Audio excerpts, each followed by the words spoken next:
Hello दोस्तों, SP study point पे आप सबका स्वागत है। दोस्तों, आज आप लोग पेपर देखे होंगे जो बहुत ही खुशी वाला न्यूज़ एक दिया था और बहुत ही आनंददायक उसके लिए है जो बिहार पुलिस और बिहार दौड़ की तैयारी में जुटे हुए हैं। और बस वो जुटे रहें, क्योंकि वैकेंसी तो हमने बोला ही था कि आज आए कल आया, सभी टीचर बोले थे, ऐसा नहीं कि हम ही सिर्फ बोले थे। और कयास लगाई जा रही थी कि अप्रैल में आ जाएगी, बट अप्रैल में अब नहीं आएगी। आपको साफ इंडिकेट सरकार दे दिया है पेपर के माध्यम से कि जून में हम वैकेंसी निकालेंगे। तो 2000 उसमें ड्राइवर भी है बिहार पुलिस का, 2000 दरोगा भी है। बस 2000 चाहिए था हम लोग को, ज़्यादा नहीं चाहिए दरोगा बनने के लिए। आपका उसी अकॉर्डिंग आपको कांस्टेबल का भी है। तो आप तमाम दोस्तों से कहना चाहते हैं, जितना भी हमसे जुड़े हुए हैं सभी को कहना चाहते हैं कि आप लोग बस मिशन मोड में ही लगे रहिए, तैयारी मत छोड़िएगा। हो सकता है फिर न्यूज़ दे दे कि जुलाई में देंगे या कुछ समय बाद देंगे, तो उससे टूटिएगा मत, अपने आप को टूटने मत दीजिएगा। बस तैयारी में रेगुलर जुटे रहिए। और दरोगा वाले खास करके बच्चों, मतलब बहुत टफ इस पर कंपटीशन होने वाला है। मान लीजिए कि अगर 2000 पोस्ट के लिए फॉर्म निकलता है, देखिए उसमें कम से कम 8 लाख फॉर्म गिरेगा, उस पर 8 से 10 लाख गिरेगा। बहुत कंपटीशन टफ होने वाला है, इसलिए सब आप लोग मिलजुल करके तैयारी के एकदम मिशन मोड में लगिए। बस 80+ का टारगेट रखिए, सब ठीक हो जाएगा। तो हम शुरू करते हैं। शिवाजी का चला रहे थे वीडियो, मराठा साम्राज्य चला रहे थे, जिसमें इससे पहले 2-3 वीडियो हम अपलोड कर दिया है। प्लेलिस्ट में आप देख लीजिएगा, एकदम सरल भाषा में समझाए हैं। और पिछला वीडियो में हमने देख लिया था कि किस तरह से शिवाजी के वंशज आए, उनके 2 पुत्र थे, संभाजी और राजाराम आए। किस तरह से राजाराम को अपदस्थ करके संभाजी कुर्सी संभाले, उसके बाद उनकी मृत्यु हो गई। उसके बाद उनके छोटे पुत्र थे साहू जी, उनको अपदस्थ करके राजाराम शासक बन गए। उसके बाद जब राजाराम की मृत्यु हुई तो उनकी पत्नी ताराबाई थी, जिन्होंने शासिका के तौर पे वो अपना छोटे पुत्र शिवाजी द्वितीय के संरक्षण देकर के अपना वो शासन चला रही थी। इसी बीच अकस्मात औरंगजेब की मृत्यु हुई 1707 में। उसके बाद उनके औरंगजेब का पुत्र था वो बहादुर शाह, जिसको मोजेम कहते हैं, उस समय गद्दी पर बैठा और राजपूतों से एवं मराठों से मित्रतापूर्ण व्यवहार किया। और उसी क्रम में साहू जी को छोड़ दिया। साहू जी को छोड़ने के बाद जब आप मुगल कैद से बाहर आ गए तो एक खेड़ा का युद्ध हुआ था ताराबाई और साहू जी के बीच, जिसमें खेड़ा के युद्ध में पराजित हो गई ताराबाई। और ताराबाई को पराजित होने के बाद साहू जी वास्तविक शासक बन को उभरे मराठा में। और उन्होंने ही जो हमारे पढ़ाने वाले मराठा पेशवा ऐसे पेशवा की बात करें तो पेशवा के पद का सृजन तो शिवाजी के द्वारा किया गया था। और पेशवा प्रधानमंत्री के एज ए प्रधानमंत्री होता था, जो मेन मंत्री होते थे। और शिवाजी के बाद राजा के बाद जो भी होता था मंत्री के जो भी कार्यभार होता था सत्ता का, वो वही संभालते थे। उसके बाद किस तरह से साहू जी के कार्यकाल में इसे रेगुलर किया गया और एक पद दिन पर दिन इसका वर्चस्व बढ़ते गया, शक्ति बढ़ते गया। और वास्तविक शक्ति पेशवा के हाथ में कब आया उसको आज देखेंगे। तो पिछला वीडियो में हम यहाँ तक देख चुके थे कि जो इन्हीं के शासन साहू जी के शासनकाल में ही मराठा साम्राज्य 2 भागों में बट गया था। एगो आपको सतारा चला गया था और दूसरा कोल्हापुर चला गया था। कोल्हापुर में जो ताराबाई और राजाराम जो डेथ कर गए थे, ताराबाई और राजाराम के पुत्र थे शिवाजी द्वितीय को यहाँ पे रखा गया और यहाँ पे साहू जी ही रह गए। इसी बीच एक संधि होती है। साहू जी की मृत्यु तो आपको 1749 में हो गया। इनकी मृत्यु के 1 साल के बाद संगोला की संधि हुई। 1750 में संगोला की संधि हुई।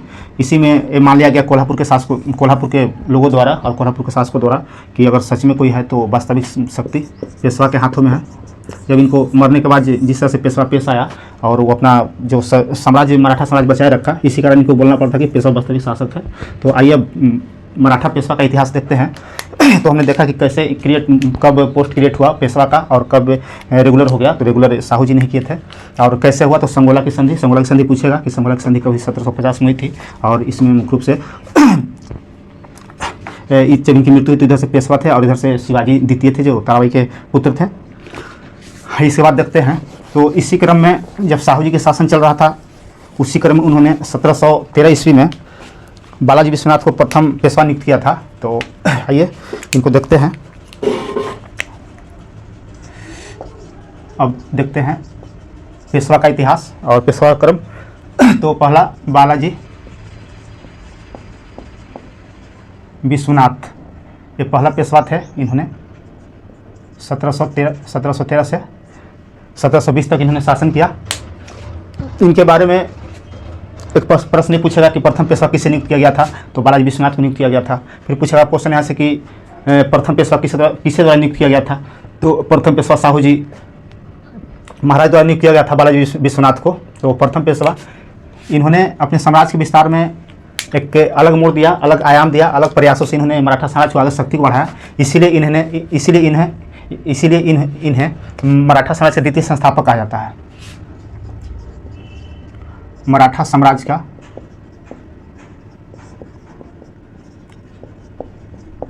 द्वितीय संस्थापक कहा जाता है।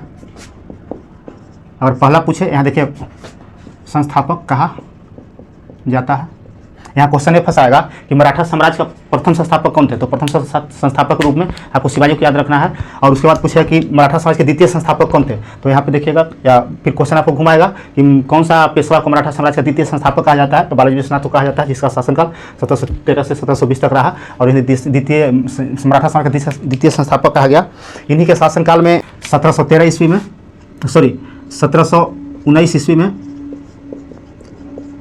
दिल्ली की संधि हुई,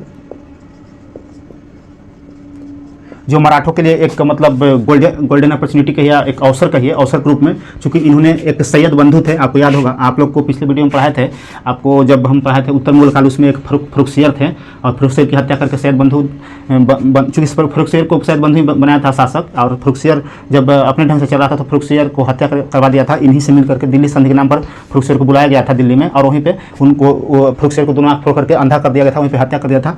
तो इन्होंने सैयद बंधु को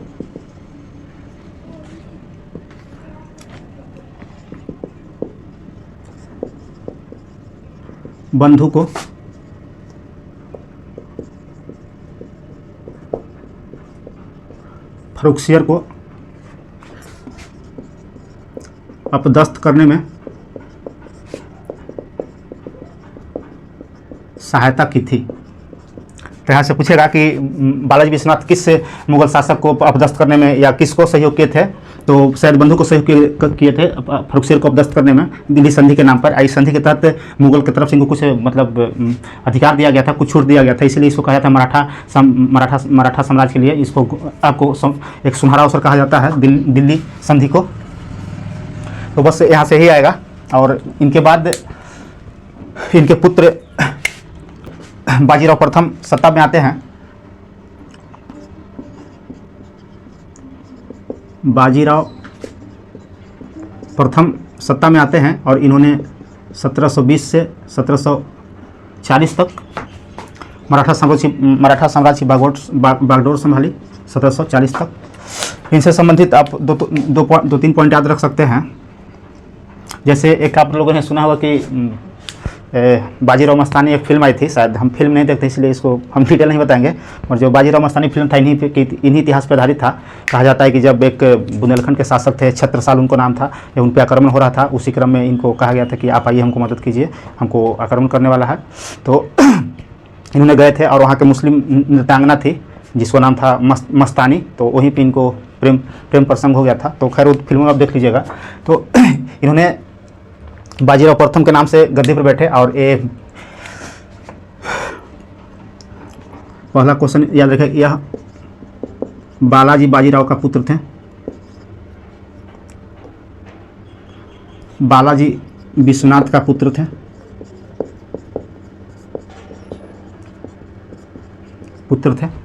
क्षेत्र विस्तार में भी काफ़ी ध्यान दिया और इन्होंने जितने भी पड़ोसी आसपास के क्षेत्र थे उस पर संघर्ष करना शुरू किया। जैसे आपको निजाम, हैदराबाद के निजाम, गुजरात,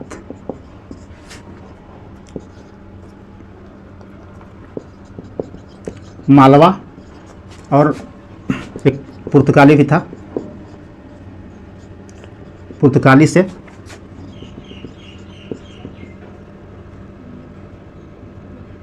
संघर्ष कर साम्राज्य को विस्तार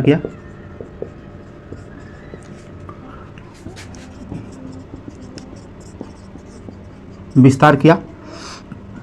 इसके बाद इन्होंने अभी बताया कि जब उनको बुंदेलखंड के एक राजा थे छत्रसाल जो बुंदेलखंड का राजा थे,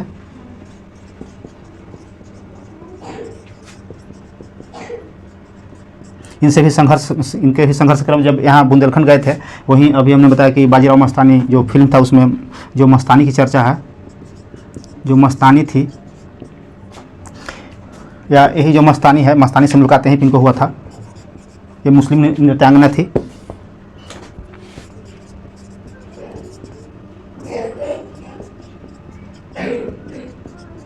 नृत्यांगना थी मस्तानी और बाजीराव का यहीं पे मुलाकात हुआ था और यहीं पे फिर प्रेम प्रसंग भी हुआ था बुंदेलखंड में। तो इन्होंने समाज का विस्तार में भी काफ़ी योगदान रहा। हैदराबाद के निजाम से इन्होंने संघर्ष किया, गुजरात के शासक से संघर्ष किया, मालवा से संघर्ष किया, पुर्तगालियों से भी संघर्ष किया।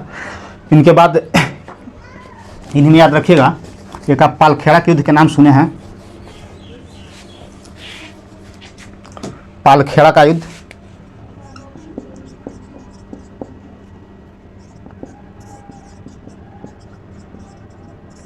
जो 1728 ईस्वी में हुआ था।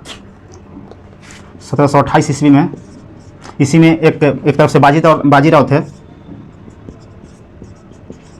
बाजीराव और निजाम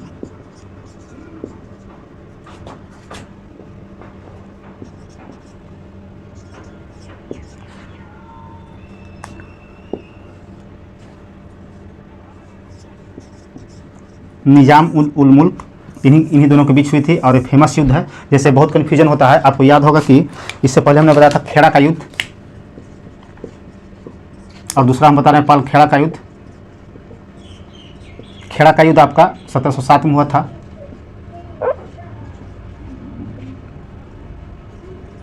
और पालखेड़ा का युद्ध एक और आता है सक्कर खेड़ा का युद्ध। तो ये सब याद रखिएगा, ये सब बहुत कम मिलता है बुक में देखने को। तो खेड़ा 1707 में हुआ था और सक्कर खेड़ा को 1724 आप याद रख सकते हैं और 1728 इसको याद रख सकते हैं। अगर आपको नोट है तो नोटबुक में नोट कर लीजिए। खेड़ा का युद्ध 1707 में, सक्कर खेड़ा का 1724 और पालखेड़ा 1728। जो पालखेड़ा के युद्ध से बाजीराव प्रथम और निजाम उल मुल्क के बीच हुई थी। तो आइए इनके बाद देखते हैं। इनके बाद इनके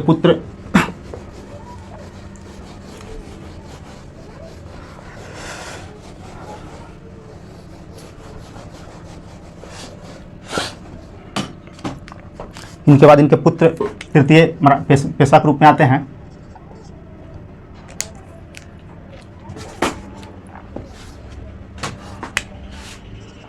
जिनको नाम था बालाजी बाजीराव।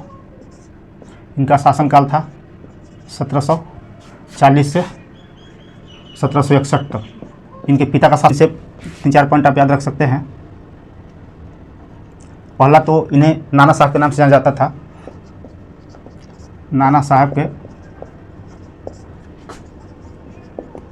नाम से जाना जाता है। बालाजी विश्वनाथ को बालाजी बाजीराव को नाना साहब के नाम से जाना जाता है। और सबसे जो ये तो राजाराम द्वितीय का ये पेशवा थे और इन्होंने मराठा साम्राज्य का सर्वाधिक विस्तार किया था। और यही कारण था क्योंकि इन्होंने अपनी इतना आक्रामक नीति अपनाई मराठा शासक होने के पेशवा होने के नाते कि बहुत ही एक आप कह सकते हैं कि बहुत एग्रेशन में रहते थे। और इन्होंने बहुत सारे, जैसे इनके पिताजी ने, आप लोग जैसे इनके पिताजी को देखे कि मालवा, गुजरात, हैदराबाद के निजाम पुर्तगालियों से मतलब संघर्ष किए, ठीक उसी प्रकार इन्होंने भी बहुत सख्ती से पेश आए थे सभी के साथ। और इसी क्रम में इन्होंने संपूर्ण मराठा साम्राज्य का शासन अपने अधीन कर ली और पेशवा पद को वंशानुगत बना दिया।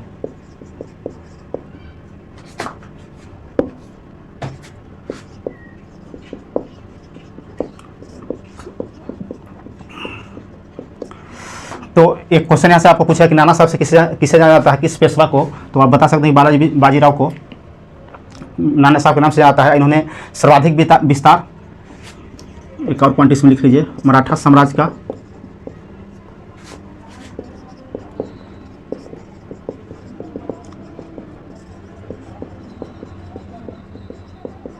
विस्तार इसने किया। इसी कारण जो भी राजा राम द्वितीय थे इनके शासनकाल में उनकी हाथों से उनके शासन अपने अधिकार में कर लिए थे। और इन्होंने मराठा पेशवा था, पेशवा पद को इन्होंने वंशानुगत बना दिया। तो यहाँ से 2 क्वेश्चन पूछे, सर्वाधिक विस्तार किस मराठा पेशवा के शासनकाल में हुआ? तो सर्वाधिक मराठा साम्राज्य का विस्तार आपको बाजीराव के शासनकाल में हुआ और इन्होंने पेशवा पद को वंशानुगत बना दिया। इसके बाद इन्होंने हैदराबाद के निजाम से भी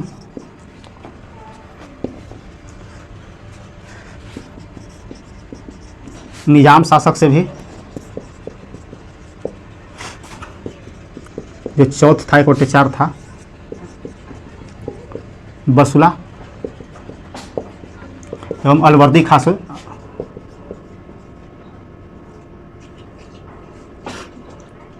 जो बंगाल का शासक था, सूबेदार था, और अलवर्दी खां से 1751 में संधि की। इतना मतलब ये शक्तिशाली थे कि इन्होंने मजबूर कर दिया था अलीवर्दी खां को भी, इसलिए अलीवर्दी खां को 1751 में इनके साथ बालाजी बाजीराव के साथ संधि करना पड़ा। और चौथ निजाम शासक से बसुला, ये शक्तिशाली इतना थे कि इनका संरक्षण लेने के लिए मुगल शासक भी इनके पास आए थे। और यहीं से इन्होंने जो अफगान के शासक था, जो आपको याद होगा कि इनके शासनकाल में ही सबसे महत्वपूर्ण एक घटना घटी, जो पानीपत का तृतीय युद्ध हुआ।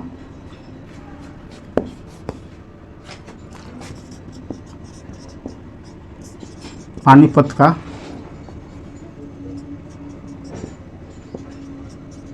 तृतीय युद्ध हुआ जो आपको 1761 में। तो इसमें एक तरफ थे अफगान शासक और दूसरे तरफ थे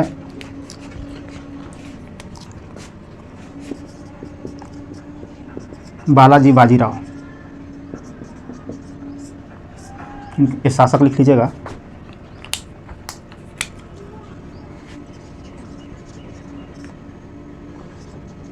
अहमद शाह अब्दाली, अफगान शासक अहमद शाह अब्दाली थे और इधर से मराठा शासक बालाजी बाजीराव थे। 1761 में जो पानीपत का तृतीय युद्ध हुआ था, इन्हीं के शासनकाल का सबसे महत्वपूर्ण घटना है। तो इसमें याद रखिएगा, यहाँ से क्वेश्चन ये पूछता है कि जब पानीपत का तीसरा युद्ध था उस टाइम पेशवा कौन था? तो बालाजी बाजीराव थे। इस टाइप का क्वेश्चन पूछेगा। तो क्योंकि यहाँ हमला करने का रीजन ये था अफगान शासक अहमद शाह अब्दाली को, कि इन्हीं के संरक्षण में आकर के मुगल चुनौती दे रहे थे। अफगानिस्तान में जो बैठे हुए अफगान के शासक थे उनको एक चुनौती दे रहे थे।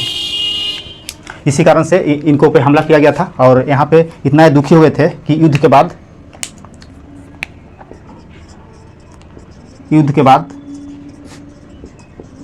इनकी मृत्यु हो गई। इसी युद्ध के बाद इनकी मृत्यु हो गई। तो ये भी क्वेश्चन पूछा कि जो तृतीय जो मराठा जो पेशवा था, तृतीय पेशवा, किस युद्ध के बाद उनकी मृत्यु हुई थी? या बालाजी बाजीराव को, जिनको नाना साहब के नाम से जाना जाता है, किस युद्ध के बाद उनकी मृत्यु हुई थी? तो पानीपत के तृतीय युद्ध में वो पराजित हो गए थे, इसीलिए वो मतलब अपने आप को नहीं सहन कर पाए और नहीं अपने आप को बर्दाश्त कर पाए, इसीलिए इनकी मृत्यु हो गई थी। तो यहाँ से इतना ही पूछेगा। और कुछ हिस्सा में और इनका विस्तार हुआ था, जैसे इनका सिख साम्राज्य तक अपना जो मराठा साम्राज्य था उसका विस्तार किए थे, क्योंकि उधर से अफगानिस्तान पर भी हमला करना चाहते थे। बट एट ए टाइम ऐसा घटना घट गया था कि उधर से ही हमला हो गया, इसीलिए आगे भी नहीं बढ़ पाए थे। तो इनके बाद इनके पुत्र बनते हैं माधवराव, चौथा पेशवा के रूप में, जिनको नाम था माधवराव। इनका शासनकाल रहता है 1761 से 72 तक। इनसे संबंधित 1-2 पॉइंट याद रख सकते हैं। इन्होंने भी अपने पिता की तरह आक्रामक नीति अपनाई और इन्होंने हैदराबाद के निजाम एवं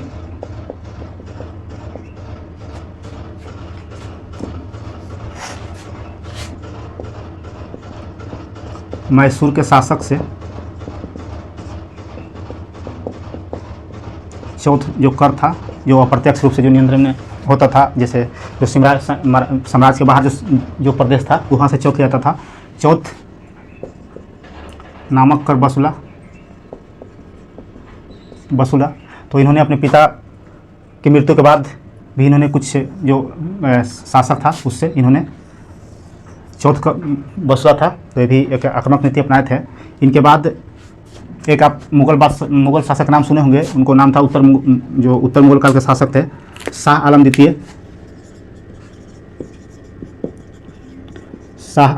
द्वितीय, जिसको बक्सर के युद्ध में अंग्रेजों द्वारा अपदस्थ कर दिया गया था। अपदस्थ कर दिया गया था। तो कहा जाता है कि इन्हीं के शासनकाल में, माधवराव के ही शासनकाल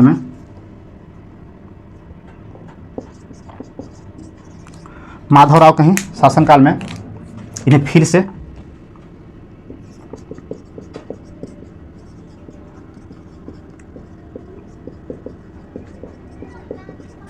से सत्ता प्राप्त हुई थी। तो यही एक दो क्वेश्चन इनसे आएगा कि जो माधवराव थे, माधवराव को मतलब शासनकाल में क्या क्या हुआ था। तो आप देख सकते हैं कि हैदराबाद के निजाम एवं मैसूर के शासक से चौथ नामक जो कर था उसको बसला गया था। और इन्होंने जो शाह आलम द्वितीय थे, इनको दिल्ली की फिर से गद्दी प्राप्त करने में सहयोग किए थे इनको। तो आप पढ़े भी होंगे कि बक्सर के बाद जब अपदस्थ किया गया था 1764, जब बक्सर की युद्ध हुआ था, इसके बाद अपदस्थ किया गया था। तो 1772 में फिर शाह आलम द्वितीय था जो गद्दी पर आ गया था। आलम द्वितीय 1772 में गद्दी पे आ गया था। इनके बाद इनके और बहुत सारे वंशज आए और बहुत सा और पेशवा है, बट उनसे क्वेश्चन नहीं आता है। एक क्वेश्चन और आएगा आपका, पूछा कि अंतिम पेशवा कौन था। तो अंतिम पेशवा के रूप में हम लोग बाजीराव द्वितीय को जानते हैं, जो 1818 में इनके शासन का अंत हो गया था, क्योंकि यहाँ पे अंग्रेज भी बहुत हावी हो गए थे और बहुत जगह पे साम्राज्य में स्थापित कर लिए थे। तो बाजीराव द्वितीय अंतिम पेशवा थे, यही क्वेश्चन यहाँ से आएगा। इसके बाद मराठा और अंग्रेजों के युद्ध होता है, जो मुख्य रूप से हम नेक्स्ट वीडियो में देखेंगे। तो फिलहाल इतना ही। तो इस मराठा पेशवा के रूप में प्रमुख रूप से हम लोगों ने देखा कि प्रथम पेशवा के रूप में 1713 में नियुक्त किया गया बालाजी विश्वनाथ को साहू जी के द्वारा। उसके बाद बालाजी विश्वनाथ के बाद उनके पुत्र बाजीराव प्रथम आए। बाजीराव प्रथम के बाद बालाजी बाजीराव आए। उनके जो बाजीराव का प्रथम का पुत्र थे बालाजी बाजीराव के बाद आए। बालाजी बाजीराव को ही आपको नाना साहब के नाम से जाना जाता है। उनके बाद बालाजी बाजीराव के बाद माधवराव आए। माधवराव के बाद बहुत सारे और पेशवा आए, बट उनको इंपॉर्टेंट नहीं था, इसलिए हम लोग नहीं देखे। अंतिम पेशवा बाजीराव द्वितीय, जो 1818 में अंग्रेजों द्वारा उनको संरक्षण या अपदस्थ कर दिया गया। और यहीं से आपको मराठा पेशवा का इतिहास खत्म हो जाता है और मराठा साम्राज्य खत्म हो जाता है। मराठा साम्राज्य का अंत हो जाता है 1818 में। और अंतिम पेशवा, तो फर्स्ट पेशवा याद रखें कि फर्स्ट पेशवा कौन थे। तो प्रथम पेशवा बालाजी विश्वनाथ थे और अंतिम पेशवा बाजीराव द्वितीय थे। तो फिलहाल इतना ही। वीडियो को लास्ट देखिएगा, देखने के बाद लाइक से शेयर जरूर कीजिएगा। लास्ट देखने के लिए धन्यवाद।